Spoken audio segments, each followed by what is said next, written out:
convidar a todos, né, agora abrirem as câmeras para possamos fazer um debate e já mostrar que, olha, o meu aplicativo aqui do Conect SUS, vocês não conseguem ver pelo vídeo, mas já está aqui com o meu plano de 12 semanas, mesmo que eu não tenha obesidade.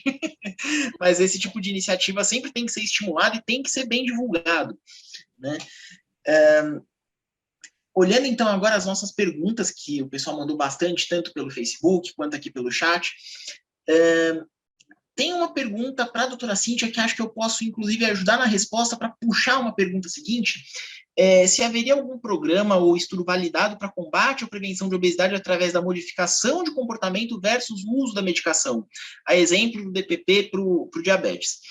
E uma coisa que é interessante a gente pensar é como estudos como o DPP, o DCCT e o KPDS foram pivotais para o manejo de diabetes. Talvez seja, esse estudo nem tenha necessidade de existir, porque quase se torna antiético a gente ofertar um cuidado aquém do ótimo, né, com o uso de medicações. A gente sabe que a obesidade é uma condição crônica multifatorial, então você só querer mudar, né, a modificação comportamental parece ser um pouquinho temerário. Doutora, gostaria de complementar, por favor? Exato, porque quando a gente fala em tratamento farmacológico, a gente não está excluindo a modificação de estilo de vida, né? Acho que isso daí, às vezes, gera dúvida quando os médicos falam em usar uma medicação para tratar a obesidade, como se a gente não também trabalhasse, né, a modificação de estilo de vida. Então, todas essas estratégias, elas fazem parte do tratamento, né? Então, concordo aí com seus comentários. A gente não tem, acredito que não terá um estudo com esse desenho. Bom, e aí, puxando a pergunta seguinte, justamente para a gente pensar, como vocês entendem hoje o papel que nós temos, e não só nós como profissionais de saúde, ou como Ministério da Saúde, como terceiro setor, mas nós como sociedade estamos fazendo pelos mais de 40 milhões de indivíduos que têm obesidade no Brasil hoje. Como vocês entendem a situação que nós temos hoje? Acredito que a gente possa chamar alguém que entende bastante de sociedade para falar um pouquinho disso. Doutor Guilherme, gostaria de começar, por favor?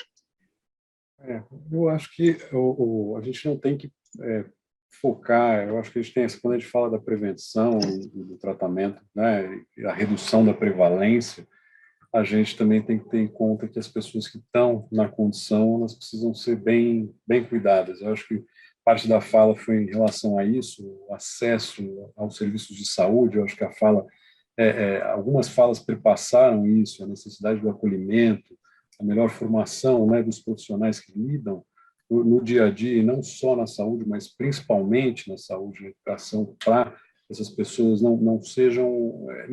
que não haja normalização do estigma, né? Isso, acho que não haja essa separação entre o normal e o não normal, e que é isso que vai prejudicando qualquer questão, e aí qualquer busca, qualquer... então, pensar que as pessoas precisam ter vidas saudáveis, as pessoas no geral, que todo mundo precisa pensar na sua saúde, e aí um recorte importante com as pessoas que estão com obesidade, que elas também têm esses direitos e a gente precisa buscar que isso seja universal, né? Acho que não tem como partir de outra forma. Vou falar aqui um pouquinho, doutor Ronaldo, complementando um pouquinho o que o Guilherme falou, como Obesidade Brasil, né, uma ONG voltada para traduzir linguagem científica também para pacientes, para a sociedade em geral. Eu acho que essa é uma coisa muito importante, a gente falar muito de obesidade, né?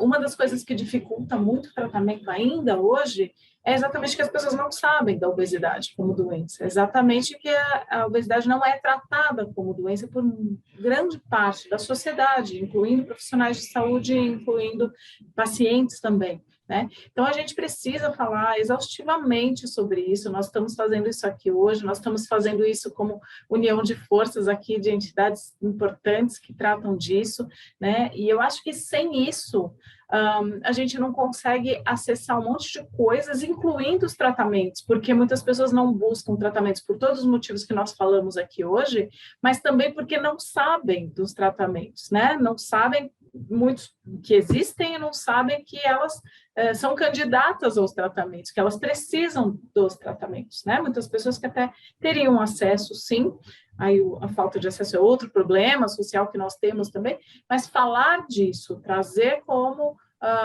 quebrar os tabus de falar sobre obesidade é o primeiro passo, na minha opinião. Se eu puder acrescentar um ponto, obrigada. A gente tem trabalhado fortemente nessa agenda há alguns anos e a gente percebe um amadurecimento da discussão, discussões mais qualificadas, mais entidades, né? O Guilherme mostrou rapidamente uma mandala que faz parte de um material chamado Universo Temático da Obesidade, que foi o primeiro produto do painel brasileiro da obesidade, mas que tentou mapear, né, todo o universo de entidades, associações que falam algo a respeito da obesidade. E o intuito do painel é construir, até disse isso na minha fala, é construir consensos, porque existem as diferentes vertentes e a gente não espera, não é nem tão ambicioso a ponto de achar que todo mundo vai pensar do mesmo jeito, mas a gente entende que existem vias comuns, canais comuns, onde podem sim ser construídos acordos, de tal forma que esses 40 milhões de pessoas sejam melhor tratadas. E outra coisa, em toda essa construção de qualificação de informação, além dos guias que foram mencionados aqui, justamente é o conteúdo que vem sendo disponibilizado em sites ou em veículos, né? Eu falei do Saúde Não Se Pesa, que é uma campanha da Novo Nordisk, em parceria com a Abeso, que tem muita informação qualificada, o próprio site da Abeso, site do Ministério da Saúde. Então, também buscar informação nos locais adequados, porque existe muito mito nas redes. E essa questão dessa má informação nas redes prejudica demais a conversa. Não é só fake news, é mito que se construiu ao longo do tempo. Tem muita gente que acha que é realmente verdade, mas não é, é mito, né? Então, eu queria trazer a perspectiva da informação, que eu acho bem importante. É interessante a gente pensar, né? A gente já tem uma dificuldade de fazer esse movimento translacional da informação, né? Um antigo presidente da IDF falava, né, que era importante a gente levar o conhecimento das torres de marfim ao resto do chão, e como também é difícil a gente fazer essa articulação entre os vários stakeholders, entre os vários atores que podem lidar com a obesidade, né? Fazer esse movimento translacional, passar a informação, por exemplo, de políticas públicas do Ministério da Saúde para o profissional que está ali na ponta, realizando o cuidado desse indivíduo, ou como a gente consegue levar para o próprio indivíduo a consciência de que a obesidade tem tratamento, é uma condição crônica que merece o cuidado, né? Temos uma outra pergunta aqui, acho que pode ser bem respondida pela Marília. Algum país conseguiu, através da implementação de estratégias aqui mencionadas, né, durante o nosso webinar, reverter a curva ascendente de casos de sobrepeso e obesidade, como temos no Brasil? Quais seriam as melhores estratégias que precisariam ser implementadas imediatamente no Brasil? E eu gostaria de incluir mais um pedacinho nessa pergunta, perguntando como a gente poderia, dentre essas várias outras estratégias que poderiam ser implementadas, qual se encaixaria melhor especificamente num momento em que nós temos vários problemas da nossa economia, da nossa população tendo menor poder aquisitivo, como que a gente conseguiria fazer isso sem levar as pessoas, né, da obesidade diretamente para a fome? Vamos lá, Ronaldo. Eu acho que, assim, primeiro, até um dos questionamentos que se tem um pouco da agenda regulatória, porque você não consegue mensurar tão rapidamente o efeito. E é lógico, nunca, a gente está falando isso aqui é um conjunto de soluções. Então, na verdade, tudo isso que está se discutindo realmente para fazer a regulação de ambiente é um dos componentes que vai contribuir para a redução da obesidade. O que a gente tem observado é que a grande meta mesmo não é nem baixar a curva, é que a curva fique num platô. E isso, de fato, a gente não tem observado assim, um dado ou um país ou algum lugar que eu possa, olha, não, já temos essa referência, isso não existe, mas é lógico, é um entendimento de longo prazo. Então, isso assim, mantemos na linha, no foco das políticas, porque elas também vão contribuir. Porque se ao mesmo tempo, isso aí foi uma pergunta que uma vez nos fizeram, tá? Mas um país específico, eu não me lembro mais, poxa, ele tem uma taxa altíssima e tem todas essas políticas. E eu falo assim, mas se a gente não as tela, é como se ampliasse maior a variação de crescimento da obesidade. Então, é isso. Às vezes, você não pode nem fazer com que ela caia ou que ela coisa, mas a variação de crescimento você possa um pouco retardá-la. Eu vou começar pela última, acho que eu perdi qual que seria, acho que para o Brasil e tudo. Eu acho que, na verdade, o que eu vejo que hoje que um grande limitador, acho que eu falei isso na minha fala e repito aqui, um dos grandes limitadores que a gente tem hoje realmente é o acesso à alimentação saudável. Está realmente assim, qualquer um de nós pode sentir, imagine quem tem restrição de renda. Isso não é um problema recente, que vem da crise econômica com a Covid, é um problema já desestruturante mesmo do sistema alimentar brasileiro, que fez opções, né? Um país que várias reportagens do ano passado falava-se orgulhosamente que era o grande exportador, né, de alimentos, mas, ao mesmo tempo, o Brasil que entrou de novo no mapa da fome. Então, na verdade, a gente tem uma desestruturação do sistema alimentar. Então, eu acho que o grande passo que o Brasil teria que focar isso, né, é um conjunto de políticas que garantam a segurança alimentar e nutricional. Uma delas, que tem bastante, não vou tomá-las aqui, uma delas eu já falei muito, que eu acho que é o PNAE, a alimentação escolar das escolas. Eu acho que ela consegue resolver vários problemas da alimentação, consumo, fome, acesso à alimentação saudável, e eu acho que o governo poderia, de fato, ter um olhar mais atento, aí não falo só o governo federal, o governo estadual, e eles têm uma ação muito grande sobre isso, sobre desonerar a produtos mais saudáveis. O ICMS tem um papel importantíssimo na composição dos hortifrutis, então isso está na mão dos parlamentares para poder realmente chegar. E eu acho que também uma outra coisa que o governo poderia fazer é uma revisão da cesta básica. A cesta básica ela tem um conjunto de elementos, de produtos que fazem lá, que estão realmente na contramão do Guia Alimentar para a população brasileira. Então, a gente já teve a oportunidade de se reunir e fez esse alerta, né, que uma cesta básica, ela tem que, se for falar de alimentos, tem que ter o guia como o seu guia para orientar.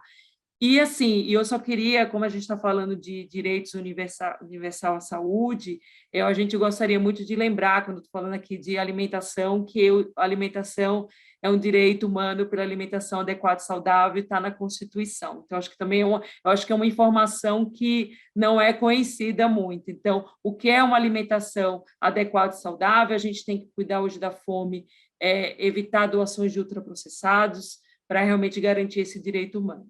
Era isso. Obrigada. Muito obrigado, Marília. Acho que, como a gente tem muitos atores, acho que a sua resposta serve, inclusive, de gancho para a nossa próxima pergunta. Como que a gente poderia articular esses diversos setores de forma a enfrentar a obesidade nos âmbitos locais? Acho que o Guilherme pode começar nessa. Eu, inclusive, quando eu li, fiquei bem animado a falar um pouquinho, porque isso é um pouco o que a gente vem fazendo. Eu acho que, partindo do comentário também da Simone sobre a Mandala e todas as organizações que a gente vem fazendo, né? O Painel Brasileiro da Obesidade, ao se debruçar sobre a questão, e aí eu volto um pouquinho na apresentação, a gente começou... Qual é a questão? Há uma invisibilidade da questão, né, da obesidade. Isso é visível não só no desconhecimento sobre a questão de ser ou não doença, de ser uma doença, até na identificação do CID em atendimento e uma série de outras coisas, né? A Gisele Bortolini, outro dia, num webinar, falou que o número de são 2% das pessoas aparecem no prontuário, Perdão, Guilherme, é justamente isso, assim, né? Quando a gente vai ver a condição avaliada da obesidade, a gente tem, em média, 2,85% de pessoas que são identificadas com essa condição na unidade de saúde. Se a gente vai olhar o cenário e a população... Foi um susto que a gente teve, inclusive, nos prontuários durante a pandemia de Covid, né? Tanto se falava que a obesidade era um fator de risco, mas quando a gente olhava as planilhas de reporte do Ministério da Saúde, a obesidade tinha sumido de lá. E aí eu acho que, assim, esse é um espaço, né, Ana Paula, esse é um espaço que a gente está aqui, essas organizações estão olhando para isso, e lá no Painel Brasileiro da Obesidade, se você tiver a oportunidade de olhar o nosso site, no mapeamento, a gente fez agora no World Obesity Day, né, a gente fez uma chamada de experiências, buscando experiências do Brasil todo, no sentido de divulgação, e aí divulga no site da própria Wolf, né, a gente vem tentando apoiar o Ministério, então o Proteja foi lançado, mas tem 1.000 municípios que têm que ver, alguns deles, será que é possível apoiar de algum jeito? E aí quais são as câmaras a ser formadas? Né? A gente veio montando aqui uma série de mesas redondas com atores específicos, pensando a formação do profissional em saúde sobre a questão da obesidade, com os diferentes conselhos nacionais, para pensar um pouquinho onde é que isso entra no currículo, né? E aí também com o diálogo com todas essas organizações que estão aqui. A gente terminou essa semana uma sobre dados. Quem consegue, então, quais são os dados importantes, como ler esses bancos de dados gigantescos que existem, né, por conta da PNS, da POF, mesmo para olhar o CISVAN, o CISAB, ou o que seja, né? Como é que a gente olha isso e entende para no dia a dia conseguir trabalhar com isso? Então, vamos juntar as pessoas. Eu acho que falta bastante, né, o diálogo para a construção da ação. Então, aqui é um canal importante, assim como todos esses outros estão sendo criados. A gente vai construindo sinergias e a bola de neve vai fazendo com que a gente consiga incidir mais sobre ela, né? Então, é mais um convite a estar junto conosco aqui nesse espaço, né? Nesses espaços. Por fim, só falar, a gente vem tentando reunir, porque o fórum é um fórum de DCNTs, né? Então, tem a questão da diabetes, tem a questão do câncer, tem outras questões da hipertensão, mas a gente vem tentando reunir em um plano único uma biblioteca, um material sobre obesidade, um material científico e os documentos governamentais mesmo, sabe? Porque aí você tem um lugar, e que não seja só acadêmico, né? Porque, então, tentando descolar essa coisa do lugar da academia, o lugar da instituição pública, e o lugar tentar quebrar esses paradigmas para ter um caldo com isso, assim como um repositório de dados de fácil acesso, que a gente possa saber do que a gente está falando. Eu acho que articular é construir fóruns como esse. Né? Gostaria de ouvir um pouquinho a Carol a respeito dessa pergunta, uma vez que toda vez que a gente fala de articulação, a gente pensa também sobre políticas e como ela trouxe um pouquinho a respeito de projetos de lei, como que a gente poderia colocar, né, de alguma forma, o âmbito legal para gerar essa articulação? Sim, eu trouxe um pouco, né, da nossa experiência do Advox, e essa também é uma experiência bem importante, né, da CT, que é um parceiro importante nosso também, no Instituto. Então, de como a gente olha para isso, o Instituto Desiderata especificamente está olhando para isso no nível mais local, né, no Rio de Janeiro, mas da importância de também incidir sobre esses projetos de lei a nível nacional. Então, a própria experiência que Marília trouxe sobre a rotulagem, né, é uma experiência importante de alguns anos de incidência sobre essa aprovação, né, no Congresso Nacional da rotulagem de alimentos. Então, a gente tem entendido como uma estratégia bastante importante e efetiva, né, de proteção dos ambientes alimentares, de promoção da saúde. Uma coisa que tanto Simone quanto Guilherme me trouxeram bem importante também em relação à comunicação, né? Então, como a gente cada vez mais precisa se atentar para comunicar, né, de forma clara, trazendo dados científicos, desmistificando, né, essa série de má informações que a gente tem sobre a obesidade. E aí, um pouco nesse sentido, a gente tem desenvolvido, né, uma ferramenta que é o Panorama da Obesidade Infanto-Juvenil, que é uma ferramenta que ela é uma ferramenta de fácil acesso, estável, que traz os dados do CISVAN.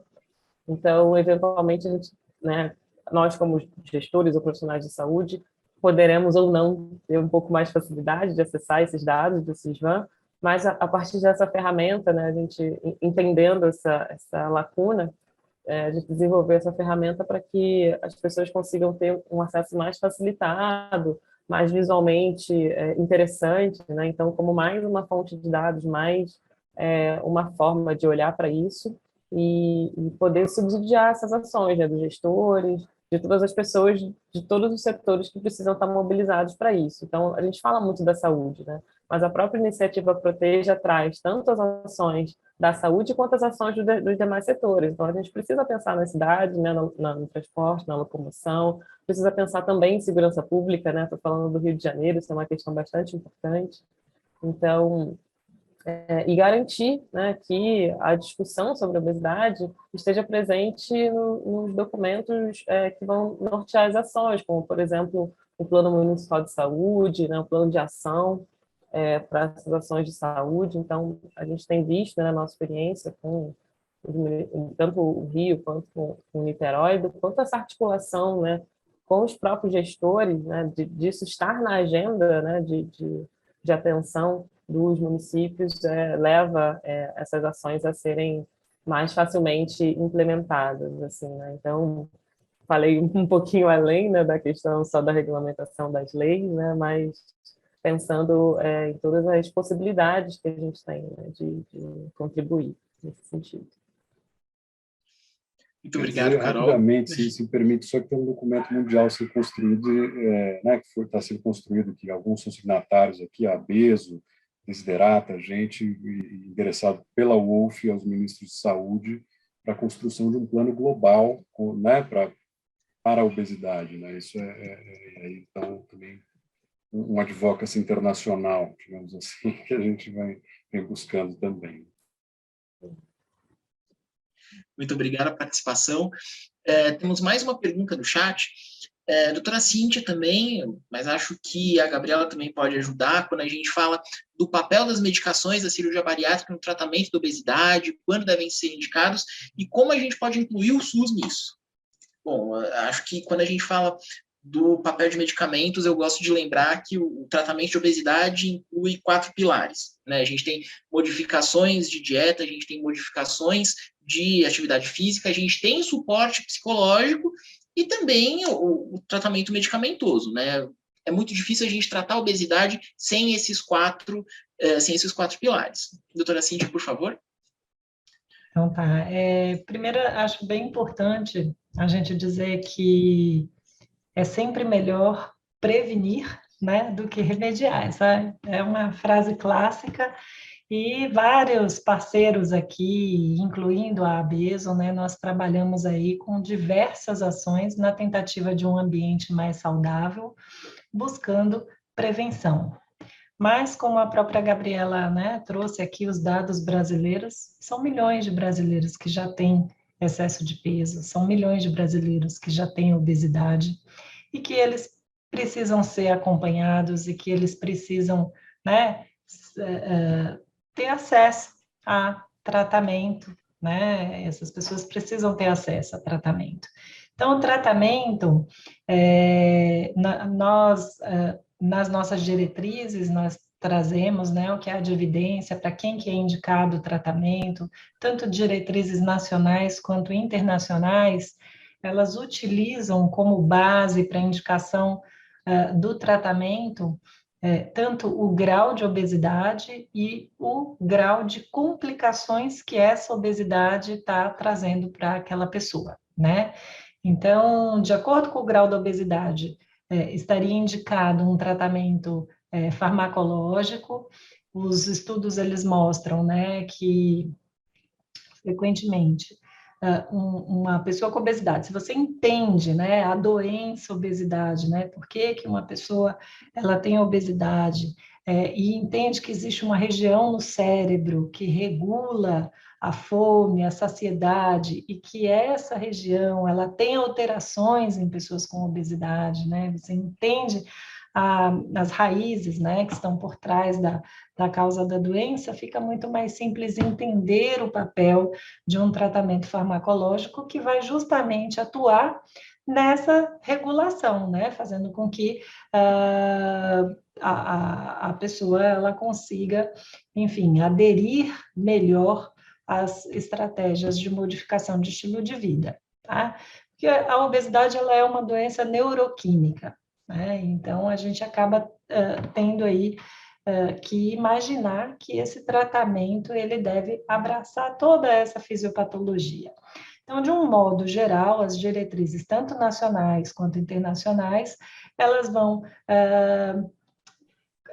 indicar o tratamento de acordo com o grau do excesso de peso e obesidade e doenças associadas. Então, de um modo geral, o tratamento farmacológico ele é reconhecido para pessoas que tenham um índice de massa corpórea acima de 30, ou seja, que já tenham um grau de obesidade, sempre aliado à modificação de estilo de vida, e naqueles casos em que a pessoa tem sobrepeso, IMC entre 25 e 30, já com complicações da obesidade, né? Já com complicações metabólicas, com complicações clínicas. A cirurgia bariátrica, ela é um método que está indicado para aquelas pessoas que já têm um grau de obesidade maior, então obesidade grau 3, índice de massa corpórea acima de 40, ou índice de massa corpórea acima de 35, já com complicações muito importantes, né, e que tenham tido falha numa abordagem farmacológica.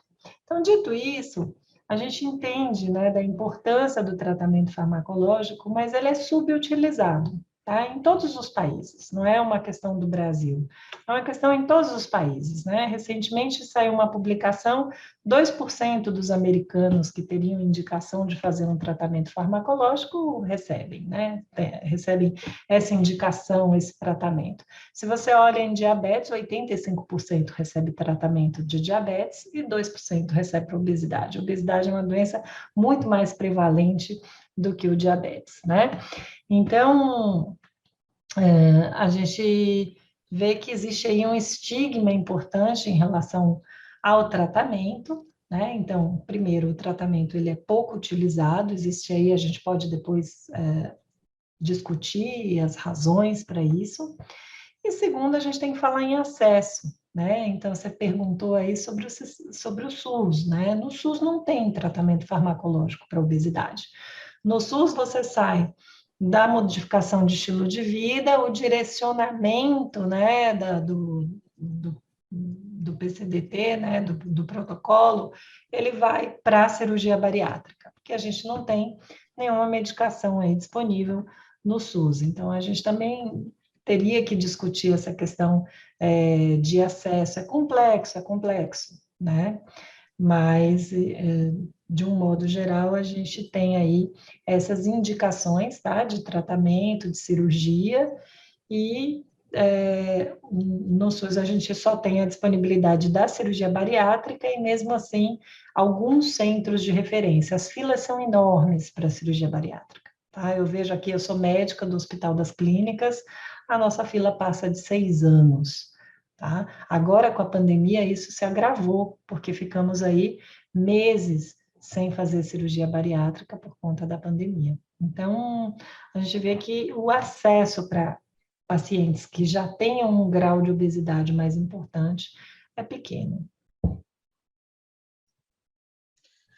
Gabriela, você gostaria de falar um pouquinho, porque as ações do Ministério da Saúde, quando a gente fala de obesidade, são muito boas, quando a gente fala, né, do guia alimentar, do plano de 12 semanas, e também reconhece a própria cirurgia bariátrica como um tratamento para obesidade. Gostaria de complementar alguma coisa?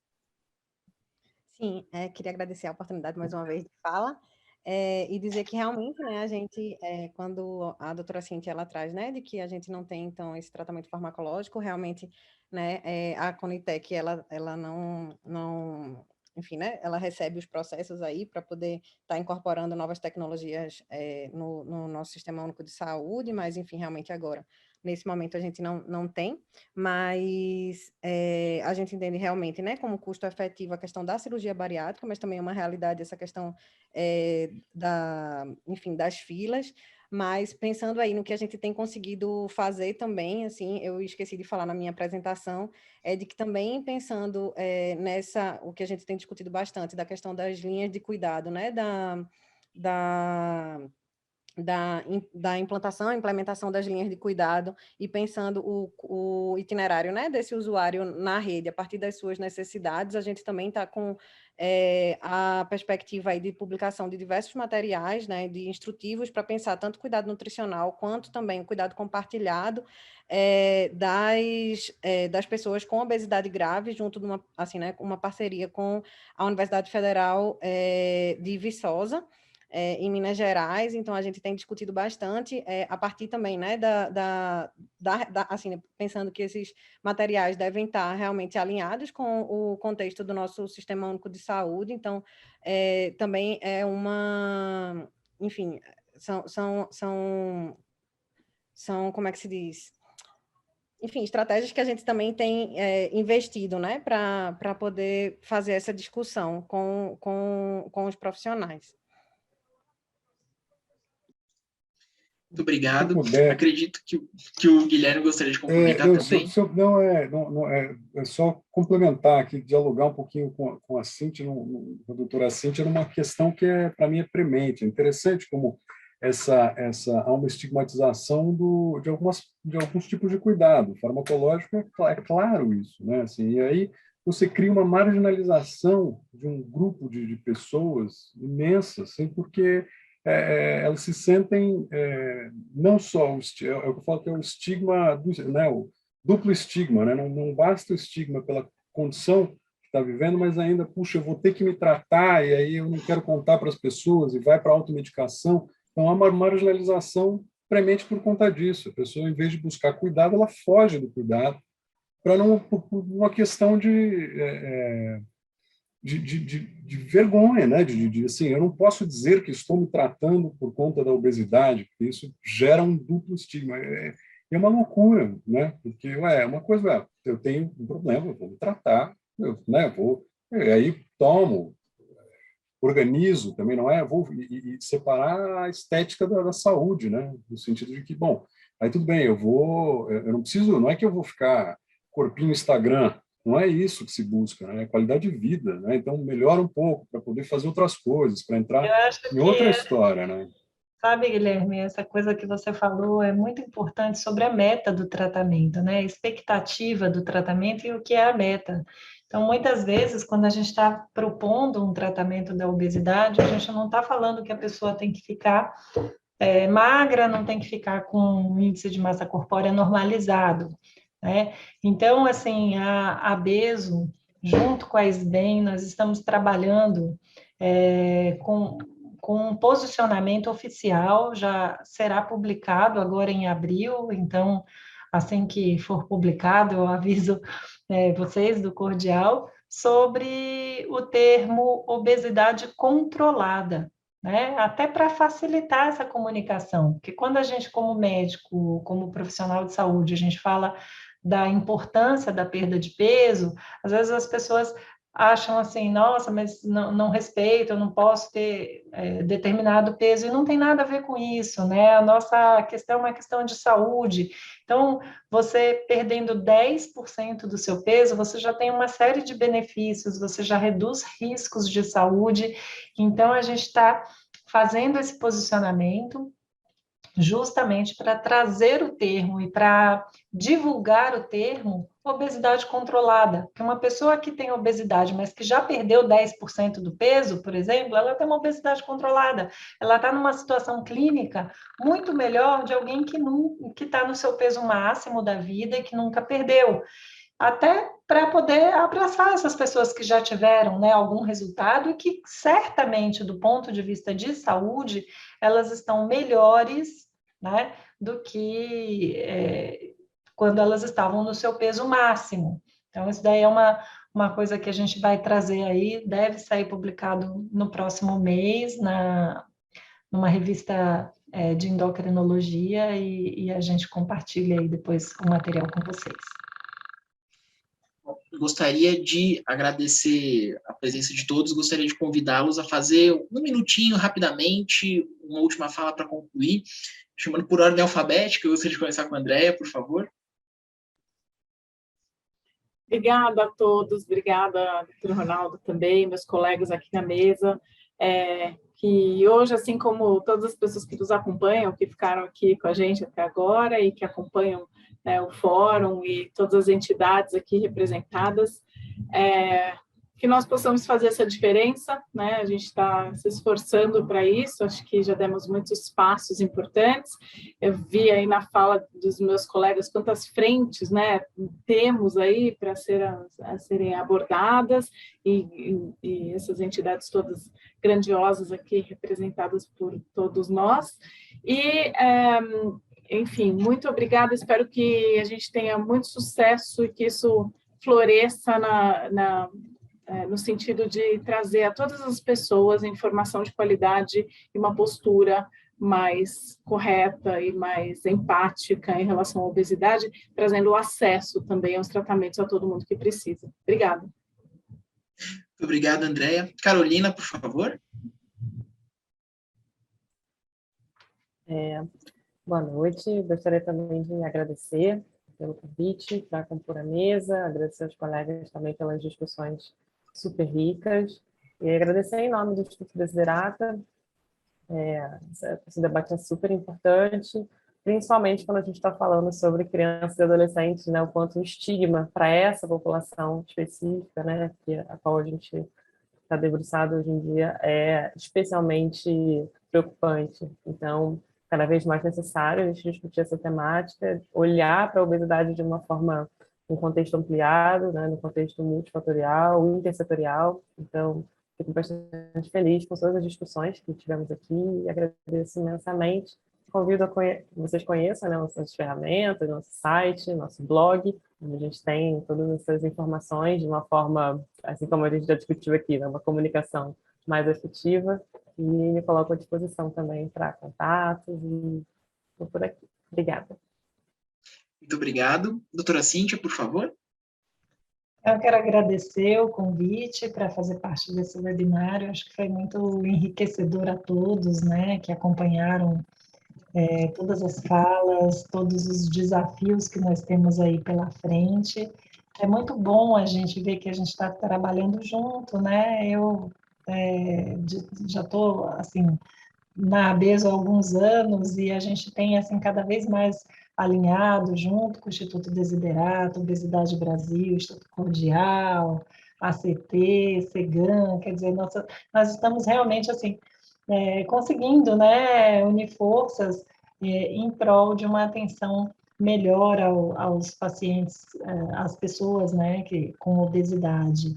E queria convidar a todos, né, para seguir também as nossas redes sociais, o nosso site, que tem bastante informação, e conhecer essa nossa última campanha, que eu acho que o título foi muito feliz, que é Conhecimento, Cuidado e Respeito, né? Então, eu deixo aqui para vocês depois visitarem e conhecerem mais conteúdo da nossa campanha. Muito obrigada. Muito obrigado. Gabriela, por favor. Queria também, né, me juntar aí ao agradecimento, né, por esse espaço aqui. Acho que para a gente é extremamente importante, né, de estar fazendo parte, trazendo aí a nossa perspectiva, né, de como que a gente tem, enquanto Ministério, enquanto CEGAM, trabalhado a questão da obesidade, e a questão do estigma realmente é algo que a gente tem olhado bastante e entendido que realmente é urgente, né, e necessário que qualquer ator, qualquer agente, né, que trabalhe com saúde, que precisa estar incorporando. Então, assim, eu acho que reforçar aí, então, eu acho que o que foi a temática, né, da campanha do Dia Mundial da Saúde, né, de que todo mundo precisa agir, acho que de cada ponto que cada um está, cada esforço vale a pena no sentido, né, do que a gente quer, né, de que essas pessoas consigam consigam ser cuidadas com essa perspectiva ampliada, assim. E aí convido mais uma vez, então, né, para que vocês façam aí, que vocês possam baixar o Conecte SUS e enfim, fazendo aí uso dessa nova versão aí do peso saudável, né, desse programa de 12 semanas, e também de estarem se apropriando e difundindo aí e disseminando os materiais que a gente tem produzido, que realmente tem uma qualidade que, enfim, que a gente acredita bastante, que pode contribuir, né, para um cuidado ampliado, enfim, para o cuidado que a gente pensa e quer, né, para todas as brasileiras, brasileiros, enfim, para as nossas crianças e, enfim. É isso, muito obrigada. Muito obrigado. Guilherme, por favor. Também agradeço em nome cordial do Painel Brasileiro da Obesidade a vocês, né, do Fórum PCNTs, pela oportunidade, as pessoas aqui da mesa, que são parceiros, espero que continuemos cada vez mais nessa construção de um mundo melhor. E, bom, e a audiência também, espero que a gente tenha oportunidades, busquem, né, acho que aqui todo mundo está colocando os sites, eu acho que aqui começa a formar, né, acho que uma frente importante para essa transformação, que não é uma frente médica, não é uma frente governamental, não é uma frente só da sociedade civil, mas que é um conjunto de esforços para tentar fazer com que a gente possa viver uma vida mais saudável, né? E aí tendo a obesidade como foco. Super agradeço. Muito obrigado. Marília? Obrigada, Ronaldo, você super breve, é só mais fazendo coro todo mundo, é sempre uma grande oportunidade para a gente debater, eu acho que só fazendo de novo, reforçar duas coisas. Primeiro, nesse lidar com essa questão tão complexa, cada um tem seu papel, e eu acho que está todo mundo desempenhando de maneira importante e é complementar. E eu acho que daqui também eu percebo que a gente sai com outro desafio em conjunto, né, de a gente trabalhar junto para que a obesidade seja vista realmente como uma questão de saúde pública e não estética. Eu acho que isso tem desviado muito foco, acho que a Simone colocou uma posição, e eu lembrei, na verdade, do caso, assim, acho que tem muito coisa circulando nas mídias que tiram o foco da doença, do foco principal. Eu me lembro de um desses posts que saiu no Dia Mundial da Obesidade, que não podia ter esse dia porque isso era uma gordofobia. E aí você percebe que é não entender a questão na seriedade que ela tem. Na verdade, não é esse foco que a gente quer realmente tratar isso como saúde pública e que isso realmente faça parte do enfrentamento e da agenda pública também. Então, mais uma vez, obrigada e boa noite a todos. Bom, e com isso a gente vai concluindo aqui o nosso webinar. Gostaria de agradecer a presença de todos os participantes aqui na mesa comigo, todos os nossos espectadores, tanto aqui no evento pelo Zoom, pelo Facebook, por todos os meios do fórum, e para você também que vai assistir essa gravação depois, não se esqueça, avalie a gente, siga a gente nas redes sociais e compartilhe com todo mundo que você acredite que possa unir forças a gente aqui no enfrentamento às condições crônicas de saúde pública. Muito obrigado a todos, tenham uma ótima noite, um ótimo fim de semana. Até mais.